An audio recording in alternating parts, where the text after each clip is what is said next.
যদি আপনার মনে হয় যে ভবিষ্যতের জন্য আপনার কিছু করা দরকার, মানে টাকা পয়সা সঞ্চয় করা দরকার, তাহলে আপনি ব্যাংকে টাকা না জমিয়ে সোনা কিনে রাখতে পারেন, অথবা আপনি জমি কিনে রাখতে পারেন। কারণ ওই যে সোনার হচ্ছে গিয়ে জমি, ওগুলো যতই দিন যাবে দাম কমবে না, দাম বৃদ্ধিই থাকবে।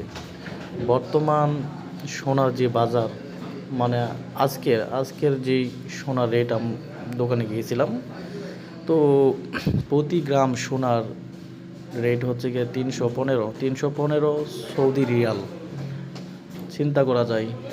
ও তার মানে বর্তমান বড়ি প্রতি প্রায় 1.5 লাখ টাকা প্রায় প্লাস সোনার দাম। আর যে সোনা এক সময় ছিল 55,000 50,000, তার মানে যতই দিন যাবে সোনার দাম কমবে না, সোনার দাম বৃদ্ধিই থাকবে।